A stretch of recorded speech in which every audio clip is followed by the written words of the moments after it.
something happened ta'uu ni danda'a jireenya ilma namaa keessatti saniin jechuu barbaada garuu ka itti yaanu takka assalamu alaikum warahmatullahi wabarakatuh hi guys akkam nagaa fayyaa qabdanii jirtanii video biraatiin deebi'ee dhufeetiin jira anobseedha akkam nagaa fayyaa qabdanii jirtanii malarasa gurraacha nufadde edun jaalladha by the way gurraachi chuzikiya edun jaalladha sanaafin ufadhe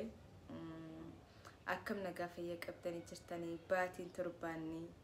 guyyaan sa'aatiin sekondiin akkamitti dabru jira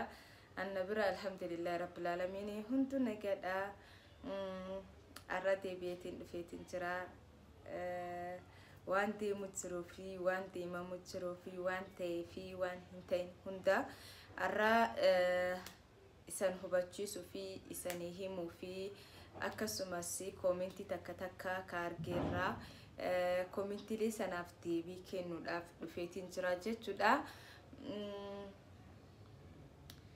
jalqaba irratti eetu takka isan galateeffachuu fedha eetu takka isan jaaladha eetu takka isan kabaja kana akkanaaf beektanii fedha jechuudha isanii hundi keessaniyyuu maaliif yoo jettanii jaalalaa fi kabajaan isan naaf qabdanii fi takki isan natti garsiistanii karaa keessaniinis ta'ee karaa social mediaanis ta'ee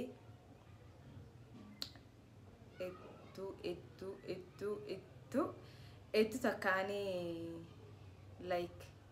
naajaayibessi eetu takkaas gammadee eetu takkaas nadhagaame maal jennaan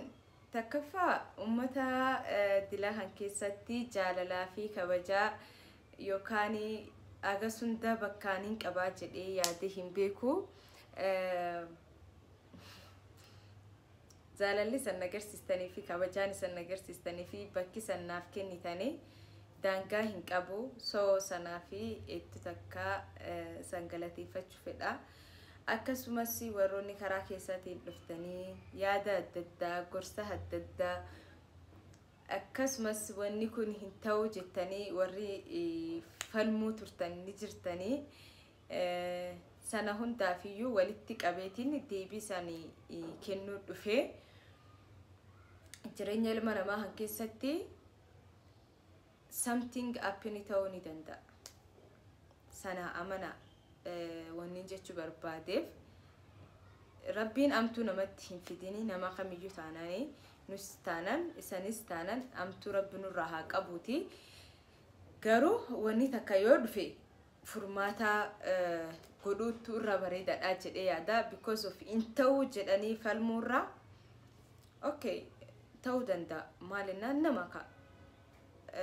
namni hedduu maal jedha obseet ibsuun bafitsuma adda bahuu hin danda'an I know hin beeka san waan irraa kaatanii jettan rizina hunda maaliif jedhee aangaanaan isaatii kolna dawwalan nama gaafadhu maaliif yoonin jedhu hin ta'u waay maaf ta'uu hin dandeenye yoonin jedhee nama gaafadhu because of jaalalli keessan social media umarratti ol guddachaa dhufee arraa keessanii soo kanaafiyyuu bakka kaleessaaf dhengaddaa irraa arraa bakka isan irraa geessan kana akka itti dhuftani akka itti as geettan waan isan argaa turreef soo wanni kun ni ta'a jennee hin yaannuu jedhanii jechuudha sanaafi wanni kun akkan ta'e wanni kun hin ta'u jettanii yaaddan okay san dhugaadha namni kamiyyuu jireenya keessatti waa hedduu dabarsaa waa hedduu keessaa dabraa dhufaa jechuudha namni nu caalas bar wal jaalatu jiraachuuf amala garuu ni jiraame maybe ka isaanis waan hin arginiif ta'a malee namni wal jaalatu numa jira namni hundi walum jaalata jedheetii yaada namni kamiyyuu wal jaalatee walitti dhufa jaalala walitti nama fida malee waan biroo miti soo kanaafiyyuu irra caalan keessanii hin amanne jechuu waan kan like prankidha wanni kun hin ta'u sababni isaas isa wal dhabu hin dandeessan ka jedhu hundaa jira hin ta'u hin ta'us akkasas raggadhee dawwalee naan jedhee jira dhugaa hin ta'us hin ta'u like bakka murteessee namni sun ammaan ta'an okay ayye siifaa ta'u jedheetu maan irraa cufaa soo kanaafiyyuu afaan hedduu san galateeffadheeti jira ulfaadha sanin jedha jaalalaaf kabajaan agarsiistaniif siif jirraa jettanii waan amileen aggootaniif hedduu takka galatooma sanin jedha kayitti aanu maalidha yoo naan jettanii kayitti aanu koomentiidha like alhamdulillah rabbil alamin ani koomenti akkas nama cafaqasana takka na aggaxamee hin beeku cafaqamees arrabsamees hin beeku yoon to gongorina gorsun numa jira koomenti jalatti garuu kunis arrabaanatti fakkaatu like hin beeku like waan dhagaameef qoy maaliif waan kana adda baasee fi inimnee fi because wanni kun waan social media irratti godhamee miti waan social media irratti godhee so kanaafiyyuu waan kan maaf akkas jechuu danda'ame ka jedhu gaafii waan ta'eefin deebii gama kiyyaatiin isaniif kennuu dhufee jechuudha innis maalidha waa'ee amantaati siif jettee amantaa jijjiirrattee inni isii darbee kunoo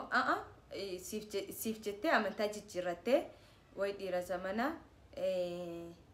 inni kunoo amma isii darbee isii irraa fakkeenyaa fudhadhaa waay maal fakkeenyi wanni fudhatamu maal takkaffaa isaaniif ibsuuf jedhee hin islaamne islaamummaa rabbiin naaf fedheefin islaamee ibsuun sababa naaf ta'e sababa an islaamummaa itti dhufuudha sababa naaf ta'e islaamummaa demoo rabbiin naan jaalate naaf kenna that's it wanni ta'e jireenya kee irratti sana malee ibsaan islaamaa anallee inni islaamaa isatti heerumuudhaaf dirqama islaamuu qabdanaan jedhameeti miti dirqama miti kaan islaam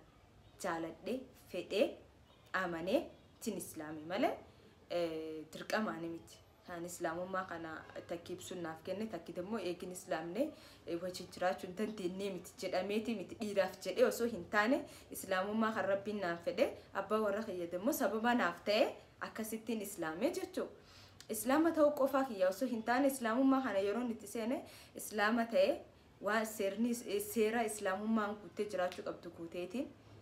jechuun kan namanumaan dogongora waan sana dabarte salata kiyya salaateetiin soomana kiyya soomaneetiin sadaqaa kiyya kennadheetiin godheetiin jiraachuu jira sadaqaallee waan qabu sadaqadhee waan qabu kennee salata kiyya salaatee akkasittiin jiraachuu jira so islaama ta'uu qofa osoo hin taane islaama taatee waan islaamummaan godhuu qabdu sin jette san gootee jiraachuudha wanni guddaan isaniif galee miti so sanas godheetiin jiraachuu jira alhamdulillah rabbil alamin so commenti sun edu like why namni akkamii waan akkasii yaata isii raa ubadda maal raa baratan islaamummaan raa baradda yaa dhugaadha san sirriidha islaamummaa dhufee alhamdulillah rabbil alamin waa hedduu bare rizqina addunyaa kanarra jiraadhuuf bare burmaala kana eegatuun beeka arra maal yoon godheen borii kiyya bareechaan beeka isaniif galee miti waa hedduun baruu jira islaamummaa keessa waa hedduullee bareetiin jira so kanaafiyyuu waan akkana kanarraa barachuu ni dandeessanii garuu isii irraa hubadhaa kunoo akkanatti darbamtee ibsa even rabbiinu hin godhu anaaf isaa jidduutti waan akkasii hin godhu garuu even yoo haphini ta'anii okay ibsuudhaan yoo wal dhabe islaamummaan hin dhiisa jettanii yaaddan isa no maaliif hin dhiisa rabbitti namale malee wayin ibsutti ibsutti namanni bar rabbitti namani malee isanii galee so kanaafiyyuu bakka kana please waan akkana kan hin kommotinaalle waan akkana kanas hin jedhina ani amantaa keessa bahe sanas nin jibbaa jechuu miti nin kabajaa warri kiyya amantaa san hordofanii so kamiyyuu amantaa kamiyyuu taanaan amantaan ani itti jiru kunis amantaa namaa kabaji jedha malee amantaa nama kamiyyuu kabaji jedha malee amantaa namaa harni godhi ka jedhu hin jiru so kanaafiyyuu amantaan ani keessaa bahes nin kabajaa faamiliin ti amantaa san keessa jiranii ammas like akana nini familiin ti akami guddadhe sani fakkaata qoy guddina kee irra dikkisho sani hima abbaan kiyene nama freedom tamanu waan feenu sana akka goonu sappoortu nu godha yoo waan badaa ta'e irraa nu gorsaa jechuudha. Amantii musliimaa tana dammoo isaniif hima. Amantii musliimaa kan baaba amantaa kanatti seenu fedha. Laalee hubadhee jaaladhee amantaa kanas gaafii hedduu gaafadhee waa hedduu gaafadhee waan sanirraa waan naa deebi'e waan qabuuf amantaa kana qabachuu fedhaan jedheen. Ayyee ati nama guddaadha, nama of dandeettee biyya namaa keessa jiraachuu jirtu. Kanaafiyyuu waan sii ta'uuf waan siin taane adda baafattee sirriitti beektaa. So amantaa kana yeroo qabadhu faamiliin kiyyaallee itti gammadaniiti ka amantaa kana seenee jechuudha. Itti aansuudhaan amata 18 yoo dabartee amantaa feete hordofuu mirga qabda. Nuti akkasii guddan hin beeku maybe ammaan tan faamilii takka keessa firdoomin akkasii jiraachuu dhabuu dandeessi. Garuu amantaa keenya keessatti eegii ati waa dubbisuu bartee waa bartee maal ennaan waa hunda adda baafattee beekte ta'e because yoo duutu boolla keessatti abbaan kan keessa wajjin awwaalamu haadha kan keessa wajjin awwaalamtu kan obboleeyyan kan keessa wajjin awwaalamanii kophaa kiyyaan awwaalama. Kophaa kiyyaan fuula rabbi kiyya dura dhaabbadha. Dalagaan dalageef waa hunda irratti namni itti gaafatamu anaaf ana qof lubbuu tiyyatti itti gaafatama malee namni biroo itti naa gaafatamuu danda'u tokkollee hin jiru. So kanaafiyyuu ka dura kiyyaa bareechuudhaa fi ani waan itti gaafatamuuf eegeen guddadhee of danda'e amantaa fedhee hordofuu mirgaan qaba. So kanaafiyyuu faamiliin keenya faamilii waan akkasitti amanan waan ta'eef edduullee caana yookaan edduullee wanni akkasii sun nurra hin jirtu. Kanaaf laaletiin amantaa kana filadhee jechuudha. Filachuu kiyyaafis itti hin gaddu. Alhamdulillah rabbil aalamiin waa hedduu argee waa hedduu baree rabbiin dhumaa keenyas nu haa tolchuuti. Akkasuma nama kamiyyuu taanaan amantaa kanaan nin jaaladha. Akkasuma dammoo faamilii tiyya hedduun jaaladhaan amantaa kana silaa akkaanani waan an argee kan isaanis akka arganii nin fedha. Garuu nama kamiyyuu taanani caana afaan oromootiin like akkas depend godhee nama takka waa irra kaa'uun fedhu akka rabbiin na jaalatee na filatee na fidate kanatti rabbiin isaanis jaalatuuni amantaa kanaanin jedha. So kanaafiyyuu please waan akkasii sana yaada akkasii sana hin kummotina please dhiisa. Ta'us wanni itti aanu sadaffaanii wanni irraa sa'uu barbaadu viidiyoo kana dura gadhiise sanarratti anaaf ibsuu keessa nama takka filadhaa jedhe viidiyoo gadhiise ture. Yaadniin an kaase akkaanan itti yaadee like viidiyoo san dalagee fi akka namni itti hubate adda addaa. Awwanni na yaadee dalagee anaaf ibsu eenyu irra filatanii eenyuudha faamiliin kun ka support godhuu ka jedhu laaleetiin viidiyoo san dalagee. Viidiyoo san waan badaas waan dubbadhee natti hin fakkaatu yoon dubbadhee seetu takka dhifama akka isanii akka naaf ibsuun adda baane takka isanitti fakkaatu godhee jira jedhee akka kiyyatti yaadu yoo akkasitti fudhattanii dammoo eebtu takka dhifama naaf godha saniin jedha. Maalidha wanni naan godhee anaaf ibsu keessa nama takka qofa filadha chaanaala kanarratti sanii aafuuti yoo jedhan eenyu filattaniin jedhe. So dirqama nama takka filachuun dirqama jennaan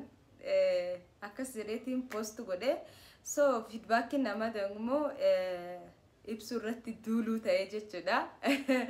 Innis duulli itti banamnaan eegi duulli baname jedheeti viidiyoo wayii gadhisee ture. So maaliif waan kana asitti hin dhaabne ummatinis maaliif cinqama karaa keessanis dhufanii maaliif anis bilbilaadhaan biisii ta'a jedheetiin waan kana sanii himuu dhufe naaf ibsuun alhamdulillah rabbil aalamiin nagaa qabna wali hin dhabne walis hin dhabnu addas hin baanu